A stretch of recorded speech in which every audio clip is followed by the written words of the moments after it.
حضرت ابو بکر صدیق کا کمال یہ ہے کہ میرے نبی کریم علیہ السلام نے نا ان کی شان ایک الگ انداز میں بیان فرمائی، الگ انداز میں۔ محبوب فرمانے لگے میں نے جس کے سامنے بھی دین پیش کیا اس نے دلیل مانگی۔ ایک بات آپ کو بتاؤں، یہ میری بات یاد رکھنا، اس کو کبھی نہ بھلانا، جو اپنوں سے دلیل مانگتا ہے نا وہ اپنا ہوتا ہی نہیں۔ اپنوں سے دلیل مانگ لی اس نے، بغیر دلیل کے، بغیر حیل و حجت کے۔ یہ ایک بات ہے، میں اس کو سمجھاؤں گا نہیں، نہ کھولوں گا، بس کہہ کے گزر جاؤں گا، اس کو سمجھ لیں اگر آپ کی سمجھ میں آئے تو۔ جس نے اپنوں سے دلیل مانگی نا، جس نے وضاحت مانگی، جس نے ثبوت مانگا، وہ اپنا تھا ہی نہیں، تو کیا ضرورت پڑی تھی کہ وہ دلیل مانگتا، وضاحت پوچھتا۔ حضرت نجم الدین کبریٰ رحمت اللہ علیہ کے مرید تھے حضرت امام فخر الدین رازی، اتنے بڑے امام ہو کے ایک فقیر کے غلام تھے۔ تو فرماتے ہیں آخری وقت آیا تو شیطان آ گیا، میں اس کو کہتا تھا رب ہے، تو شیطان بھی تو بڑا عالم ہے نا، تو وہ دلیل توڑ دیتا تھا۔ فرماتے ہیں میں نے 360 دلیلیں دی، اس نے ساری توڑ دی۔ تو پھر میں نے اپنے شیخ کی طرف توجہ کی، میں نے کہا حضور کو نظر کرم فرمائے۔ تو شیخ نجم الدین کبریٰ فرمانے لگے اس بے ایمان کو کہہ دے میں اپنے رب کو بغیر کسی دلیل کے رب مانتا ہوں، دلیل کی ضرورت ہی نہیں، بس میرا رب ہے تو رب ہے، ختم ہو گئی بات۔ نبی رحمت علیہ السلام فرمانے لگے میں نے جس کے سامنے بھی دین پیش کیا اس نے دلیل مانگی، فرمایا یہ واحد میرا ابو بکر صدیق ہے۔ میں نے اسے کہا ہے کلمہ پڑھ لو، اس نے دلیل مانگی نہیں، فوراً ہی کلمہ پڑھ کے مسلمان ہو گئے۔ کوئی دلیل نہیں، کوئی معجزہ نہیں، کوئی طلب نہیں، کوئی شے نہیں۔ ساری زندگی مطمئن ہی نہیں ہو پائے لوگ، ساری زندگی اطمینان ہی نہیں ہو سکا، اس کو بھی سنا، اس کو بھی سنا، اس سے بھی سوال پوچھا، اس سے بھی پوچھا۔ بھئی تو نہیں، تو مطمئن ہونا نہیں چاہتا، تو بحث کرنے کے لیے علم سیکھ رہا ہے، اس نے عمل کرنے کے لیے سیکھنا ہوتا ہے، اس کو تو ایک حرف ہی بڑا کافی ہوتا ہے، تو ایک لفظ کی ضرورت ہوتی ہے، ایک جملے میں ساری زندگی لوگ گزار دیتے۔ حضرت ابو بکر صدیق رضی اللہ تعالیٰ عنہ نے بحث والا دروازہ نہیں کھولا، حضور نے کہا کلمہ پڑھو تو انہوں نے کلمہ پڑھا اور مسلمان ہو گئے۔ کوئی دلیل، کوئی وضاحت، کسی چیز کی کوئی حاجت، ختم ہو گئی بات۔ اصل مسئلہ پتہ کیا ہے، جو لوگ سوچ سمجھ کے چلتے ہیں نا، تو سوچ کتنی ہے انسان کی، وہ کتنا کام دے گی۔ یہ جو وارفتگی ہوتی ہے نا، یہ جو محبت ہوتی ہے، یہ جو پیار ہوتا ہے، یہ زندگی کو آسان کر دیتا ہے۔ سوچنے سمجھنے کے دائروں سے آدمی نکل جاتا ہے، اس کا کام وہ کہتا ہے کہ میں نے سوچنا نہیں، میں نے ماننا ہے، میں نے رب رسول کی ذات کے بارے میں سوچنا نہیں، میں نے ماننا ہے۔ تو ماننے والے لوگ جو ہوتے ہیں وہ فائدے میں ہوتے ہیں، تو عمل کر رہے ہیں، بات مانی، عمل کیا۔ عقل کا بے شمار اور بے دریغ استعمال، اپنی چھوٹی عقل سے بڑے مسئلے حل کرنے کی کوشش کرنا، یہ انسان کو نقصان دیتا ہے۔ بہت ساری جگہوں پہ وہ الجھ جاتا ہے۔ ہر جگہ عقل استعمال کرنا، لیکن رب رسول کے معاملے میں نہ استعمال کرنا، ورنہ نقصان ہو۔ عقل چھوٹی ہے اور اللہ رسول کی ذات بڑی ہے، کبھی بھی اس دائرے میں بند کرنے کی کوشش نہ کرنا۔ جناب ابو بکر صدیق رضی اللہ تعالیٰ عنہ ہر معاملے میں، ہر معاملے میں۔ ایک حدیث بخاری کی، شاید میں نے پہلے بھی عرض کی تھی، لیکن چونکہ وہ عنوان کے لحاظ سے ایک بہت بڑی دلیل ہے، دوبارہ عرض کرتا ہوں۔ نبی پاک علیہ السلام نے 1500 کے قریب صحابہ سے فرمایا تھا کہ چلو عمرہ کرنے چلیں۔ عمرہ کرنے جب ہم جاتے ہیں نا تو ہمارے گلے میں پھول بھی ڈالے جاتے ہیں، اور آپ کو پتہ ہے بتانا بھی پڑتا ہے لوگوں کو کہ میں عمرہ کرنے جا رہا ہوں۔ پھر روٹی بھی پکتی ہے، پھر سب رشتہ داروں کو پتہ بھی چل جاتا ہے، اور بندہ چلا جائے ایئرپورٹ تو احرام باندھا ہو نا، تو پتہ چلے نا فلائٹ تو 24 گھنٹے لیٹ ہے، تو جن کو حکم ہے نا کہ تم نے سی بھی نہیں کرنی، وہ بھی روڑے اٹھا لیتے ہیں۔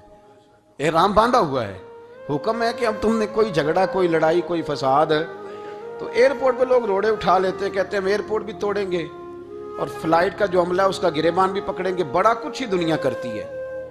اور اگر کسی کے پیر صاحب نے کہا ہو چلو عمرہ کریں، اللہ، اور پھر ایئرپورٹ پہ جا کے پتہ چلے کہ پیر صاحب کے ساتھ تو دھوکہ ہو گیا، بندہ غلط نکلا ہے، پیری مریدی قائم رہے گی؟ سوال ہی نہیں پیدا ہوتا، سوال ہی نہیں پیدا ہوتا۔ میرے ساتھ ایک سنگی نے ایک دفعہ بات کی، کہنے لگا جی پیر صاحب کامل نہیں۔ میں نے کہا کیا غلطی ان میں پائی جاتی ہے؟ کہتے میں انہوں نے پوچھ کے باہر دے پیسے جمع کرائے سن، تو میرا کام نہیں بڑھیا۔ میں کہ تو پیر پڑھ لیا، تیرے تو کوئی نجومی پڑھنا چاہیے تھا، وہ نجومی ہونا چاہیے تھا تیرے لیے، تاکہ وہ اچھی طرح غور کرتا، جی آپ کو پتہ ہے نا اہل سنت میں کتابیں بھی نکلتی ہیں. کئی لوگ کہتے ہیں جی کوئی کتاب کٹ کے دسو. میں کیوں کسی لکھی نہیں تو کٹیے کی تو کون سی کتاب ہے جو آپ کہہ رہے ہیں نکالیں اور ذرا بتائیں کہ فلانا کام میرے لیے ٹھیک رہے گا کہ نہیں. ایک استخارہ ہے دین میں, اور استخارے کا بھی بابت معاملہ یہ ہے کہ آپ نے استخارہ کر لیا, اس کے بعد بھی آپ حتمی فیصلہ نہیں کریں گے. بزرگ کہتے ہیں کہ استخارہ کر کے بھی یہ کہو کہ جی میری سمجھ میں یہ آیا ہے, باقی حقیقتوں کا علم اللہ جانے, اللہ کا رسول جانے صلی اللہ علیہ وسلم, حقیقتوں وہی جانتے. تو الجھے نہیں زندگی میں. 1500 کے قریب صحابہ تھے. حضور نے فرمایا احرام باندھو بھائی, عمرہ کرنا ہے. حدیبیہ کے مقام پہ گئے تو قریش مکہ نے روک لیا, نہیں کرنے دیں گے. جب بات بہت آگے بڑھی تو پھر شرطیں لکھی گئیں. شرطیں بڑی سخت ہیں کہ جو مسلمان مکے سے مدینے آئے گا مدینے والے واپس کریں گے, اور اگر کوئی مسلمان مدینے سے مکے چلا گیا تو مکے والے واپس نہیں کریں گے. ہم ان کے لوگ دیں گے, وہ ہمارا بندہ دیں گے نہیں. یہ شرطیں تھی. صحابہ پریشان تھے. اب جب شرطیں طے ہو گئیں, شرطیں بھی سخت ہیں, نبی کریم علیہ السلام نے فرمایا بھی احرام کھول دو, فلائٹ کل نہیں جانی, پرسوں نہیں جانی, یعنی ہم اس سفر میں عمرہ کر ہی نہیں رہے, احرام کھول دو. تو امام زرقانی کہتے ہیں سب لوگ پریشان تھے. سب سے پہلے حضرت ابو بکر صدیق اٹھے, سب سے پہلے اٹھے, اٹھ کے احرام کھولا. ایک شخص نے کہا آپ کو بڑی جلدی ہے, تو آپ فرمانے لگے جلدی والی بات ہی کوئی نہیں, حضور کے کہنے پر باندھا تھا, نبی پاک کے کہنے پر کھول دیا ہے, ختم ہو گئی بات. حضور نے فرمایا باندھ لو تو ہم نے باندھ لیا, حضور نے کہا کھول دو تو ہم نے کھول دیا. جلدی والی کیا بات ہے. صحیح بخاری کے لفظ ہیں. حضرت عمر کہتے ہیں کہ میری سمجھ میں بات نہیں آتی تھی, دب کے صلح کیوں کریں, ہم تو 313 تھے, تو ہم نے بدر میں ان کو بھگا دیا تھا, اب تو ہم 1500 ہیں, تو ہم ان سے قتال کریں گے, لڑائی کریں گے, جنگ ہوگی. حضرت عمر فاروق رضی اللہ تعالیٰ عنہ فرماتے ہیں حضور نے شرطیں طے کر لیں, بات لکھی گئی. میں نبی پاک کے حجرے میں داخل ہوا, خیمہ لگا ہوا تھا. میں نے جاتے ہی اپنے جذبہ جہاد کا اظہار کیا اور بڑے جلال میں, یا رسول اللہ آپ سچے رسول ہیں؟ بالکل سچا ہوں. قرآن سچا ہے؟ بالکل سچا ہے. اسلام سچا ہے؟ بالکل سچا ہے. حضور ہم دب کے صلح کیوں کریں؟ نبی کریم علیہ السلام نے فرمایا عمر تجھے تیری ماں روئے, میں اللہ کا رسول ہوں, میں وہی کہتا ہوں جو میرا رب مجھے حکم ارشاد فرماتا ہے. کہتے میں نے فوراً عرض کی یا رسول اللہ صلی اللہ علیہ وسلم آپ نے فرمایا نہیں تھا کہ عمرہ کریں گے؟ تو حضور نے فرمایا کہا تو عمرہ کریں گے, یہ تو نہیں کہا تھا کہ اسی سال ہی کریں گے, کریں گے تو کریں گے. جناب عمر کہتے ہیں میں واپس تو آ گیا, پر وہ میرے اندر جو جذبہ جہاد تھا ابھی ٹھنڈا نہیں ہوا. چند قدموں کے فاصلے پہ ابو بکر صدیق کا خیمہ تھا. کہتے میں ان کے خیمے میں جھک گیا, وہی سوال میں نے دہرائے, وہی. میں نے کہا عمر ابو بکر یہ سچے رسول ہیں؟ کہا بالکل سچے, قرآن سچا ہے, سچا ہے, اسلام سچا ہے, سچا ہے, تو پھر ہم دب کے صلح کیوں کریں؟ جناب عمر فرماتے ہیں میں قربان جاؤں ابو بکر کے لفظوں میں بھی فرق کوئی نہیں آیا, حروف بھی اتنے ہی جتنے نبی کریم نے ادا کیے تھے. حضرت ابو بکر فرمانے لگے عمر تجھے تیری ماں روئے, وہ اللہ کے رسول ہیں, مرضی سے بات نہیں کرتے, وہی کہتے ہیں جو رب انہیں حکم ارشاد فرماتا ہے, بئی نہیں وہی لفظ. فرماتے میں نے فوراً کہا, میں نے کہا ابو بکر حضور نے فرمایا نہیں تھا کہ عمرہ کریں گے؟ تو کہتے ہیں وہی لفظ, وہی حرف, وہی انداز, وہی طریقہ, وہی سلیقہ, وہی انداز تکلم, بالکل حضور کی اتباع میں اسی انداز میں فرمانے لگے عمر حضور نے فرمایا تھا عمرہ کریں گے, یہ تو نہیں فرمایا تھا کہ اسی سال ہی کریں گے, کریں گے تو انشاءاللہ کریں گے. فرماتے ہیں میں واپس آ کے بیٹھا تو حضرت عمر کہتے ہیں جب میرا غصہ اترا نا تو پھر میرے اندر سے آواز آئی کہ عمر ذرا غور تو کر, تو ابو بکر کے ایمان تک کبھی نہیں پہنچ سکتا, اس تک تیری رسائی نہیں ہو سکتی. میرے بھائی اتنی بحثیں ہیں ہمارے زمانے میں, اتنا الجھاؤ ہے, اتنا الجھاؤ ہے, یعنی ہر بندہ رائے کا اظہار کرنا ضروری سمجھتا ہے. ہر بندہ کہتا ہے جی میرے خیال میں, ہر بندہ کہتا ہے جی میرا ذہن یہ ہے, بلکہ کچھ تو کہتے ہیں میں اندر کی خبر نہ دوں آپ کو. یعنی اب پتہ نہیں اس کے پاس اندر کی خبریں کیسے آئی ہیں, وہ سمجھ میں نہیں آتی بات. کچھ لوگ کہتے ہیں 35-40 سال ہو گئے جی علماء کو سن رہا ہوں. تو میں کہتا ہوں کہ میرا تو خیال ہے کہ 35 دن بھی بندہ کسی کو سن لے تو سیاںا ہو جاتا ہے. تو 35 سال سے اگر آپ کی سمجھ میں نہیں آئے تو پھر زمین ہی بنجر ہے. پھر مہربانی کریں یہ ٹائلیں کھیڑ کے نا تو نیچے سے کچی زمین نکالیں تاکہ کوئی بات سمجھ میں آئے. اگر 40 سال ہو گئے, 40 سال میں ایک اجتماع میں حاضر تھا، ابھی بھی میں عرض کر رہا تھا، تو وہ صاحب مجھے کہنے لگے کہ حضرت صاحب میں نے نا فلاں عالم کو بھی بلایا، فلاں کو بھی بلایا، فلاں کو بھی بلایا، فلاں کو بھی بلایا، اب آپ کو بلایا ہے، تو اس طرح کر کے میرے ساتھ رویے ہیں، بڑا الحمدللہ پیار ہے۔ تو میں نے ان سے پوچھا آپ نماز پڑھتے ہیں؟ میں نے لگا نہیں۔ کچھ اور باتیں پوچھی تو جواب نفی میں آیا، تو میں نے کہا کہ اب آپ نے مہربانی کرنی ہے، اتنے علماء کا نام نہیں لینا، کیونکہ پھر تو بزرگوں کے بارے میں لوگ شک کریں گے کہ انہوں نے اس کو دیا کیا ہے۔ تو ایک بزرگ کی بات سنتے ہیں تو کئی دنوں تک وہی ہمیں بڑا تر و تازہ رکھتی ہے، اور آپ کو اتنے عرصہ ہو گیا تو آپ نے حاصل کیا کیا ہے؟ صرف باتوں کا گورکھ دھندا، لفظوں کا ہیر پھیر، جملوں کا الٹ پلٹ کرنا، یہ زندگی ہے؟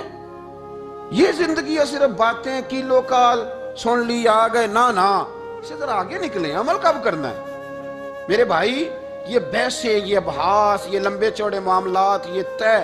بزرگوں میں نا ایک صنف ہے مرید ہونا اور ایک ہوتا ہے طالب ہونا، یہ دو باتیں، یعنی آپ کہیں گئے اس کے مرید ہو گئے تو پھر کسی اور جگہ کسی بزرگ سے نسبت ہوئی تو وہاں آپ طالب۔ میرے پاس کچھ لوگ آتے ہیں کہتے ہیں آپ طالب کر لیں، تو میں کہتا ہوں آپ مہربانی کریں ایک کی نوکری کریں، وہ بڑی مشکل ہے، تو جگہ جگہ پہ جانے کی کیا ضرورت ہے؟ مطلب میں انکار نہیں کرتا کسی ایسی چیز کا جس کو بزرگوں نے رائج کیا، لیکن سمجھے نا، مطلب ایک کی بات پوری سنی نہیں گئی ہم سے، آپ خیر کی بات ہر جگہ سے سنیں، ہر جگہ سے، لیکن یہ صرف وہ تعلق بنانے کی کوشش کرنا کہ جس سے تھوڑا سا رابطہ بن جائے، جس سے تھوڑا سا تعلق بن جائے، جس سے تھوڑا سا نا پتہ چل جائے، اس سے نکلیں، سیکھنے کا ماحول بنائیں۔ اتنی عقل کے گھوڑے نہ دوڑائیں کہ عقل بھی بیچاری تھاکی جائے اور کوئی چیز ہاتھ بھی نہ آئے، کچھ کریں، عمل کریں۔ لیکن ایک جگہ پہ میں حاضر تھا تو وہاں دستار فضیلت کا جلسہ تھا، تو ایک مولانا نے تقریر کی، جس طرح تاجر کہہ لیتا ہے نا جی میں الحمدللہ اگر کمائی کرتا ہوں تو غریبوں کو بھی دیتا ہوں، سمجھا لیا نا اپنے آپ۔ رشوت لینے والے نے بھی ایک دلیل گاڑ لیا، وہ کہتا ہے میں امیروں سے نہیں، میں غریبوں سے نہیں لیتا، تو امیروں کا حساب لینے کی ڈیوٹی اللہ نے آپ کی لگائی ہے کہ آپ حساب کریں امیروں کا کہ وہ کیا کر رہے ہیں۔ یہ ہم نے نا یہ دلیلیں گاڑ لی ہیں، یہ ہم نے دلیل گھاڑ لی ہے کہ وہی اپنے آپ کو مطمئن کرنے کے۔ میں حاضر تھا تو ایک مولانا تقریر کی جی عالم ساری رات، یہ صرف علماء کی بات نہیں، ہر طبقے نے اپنے بارے میں اس طرح کی چیزیں یاد کر لی ہیں، ہم نے رٹ لی ہیں۔ جیسے خامند نے یاد کر لیا ہے کہ کسی غیر کے لیے سجدہ جائز ہوتا تو اللہ عورت کو حکم دیتا، نبی پاک حکم دیتے کہ وہ خامند کو سجدہ کرے، تو بی بی نے بھی یاد کر لیا ہے کہ حضور نے فرمایا تم میں سب سے بہتر وہ ہے جو بیوی کے حق میں بہتر ہے۔ سب نے اپنی اپنی مرضی کی چیزیں، دوسری کی مرضی کی چیز کسی نے یاد نہیں کی، سب نے اپنی اپنی مرضی کی چیزیں یاد کر لی۔ تو مولانا تقریر کر رہے تھے، کہنے لگے جی حضور نے فرمایا ہے کہ عالم ساری رات سویا رہے اور عابد ساری رات عبادت کرتا رہے، درجہ پھر بھی عالم کا زیادہ ہے۔ پھر دوسرے آئے انہوں نے بھی اسی حدیث پہ بات کی، تیسرے آئے تو انہوں نے بھی اسی حدیث پہ بات کی، تو میرا نمبر آیا تو میں نے کہا جی یہ جو حدیث آپ سنا رہے ہیں نا، یہ حدیث بالکل ٹھیک ہے، بالکل ٹھیک ہے کہ عالم ساری رات عشاء پڑھ کے سوئے، فجر کے وقت اٹھ کے فجر پڑھے، اور عابد ساری رات نماز پڑھے، تو درجہ پھر بھی عالم کا زیادہ ہے۔ بالکل ایسے ہی ہے، بلکہ ایک حدیث میں تو یہ ہے کہ 70 عابد بھی عبادت کریں اور عالم سویا رہے، تو ان 70 سے سونے والے عالم کا درجہ، یہ بات بالکل ٹھیک ہے۔ لیکن میں نے کہا اس کا بھی خیال رکھو کہ یہ حدیث غوث پاک کو بھی آتی تھی، یہ غوث پاک کو بھی آتی تھی حدیث، اور بڑے عالم تھے، پر وہ تو عشاء پڑھ کے مصلی پہ بیٹھتے تھے اور فجر تک مصلی پہ بیٹھے رہتے تھے، حالانکہ یہ حدیث انہیں بھی آتی تھی، یہ حدیث خواجہ معین الدین چشتی کو بھی آتی تھی، اور وہ بڑے عالم تھے، لیکن اس کے باوجود وہ عشاء پڑھتے تھے اور فجر تک مصلی پر بیٹھے رہتے تھے۔ حضرت عثمان غنی سے بڑا عالم تو کوئی نہیں نہ ہوگا اس زمانے میں، حضرت عثمان غنی رضی اللہ تعالیٰ عنہ جیسا شخص تو کوئی نہیں نہ ہوگا، پر وہ عشاء کے بعد قرآن پاک پڑھنا شروع کرتے تھے اور فجر سے پہلے پہلے قرآن پاک ختم کر لیا کرتے۔ تو دلیلیں صرف بحث کے لیے یاد نہ کریں، اپنے آپ کو بچانے کے لیے یاد نہ کریں، اپنے وجود کو سکون دینے کے لیے دلائل نہ یاد کریں۔ میں دین کے کس دائرے سے کس طرح بچ کے نکل سکتا ہوں، اس کے لیے دلائل یاد نہ کریں، عمل کے رستے پہ آئیں، عمل کے رستے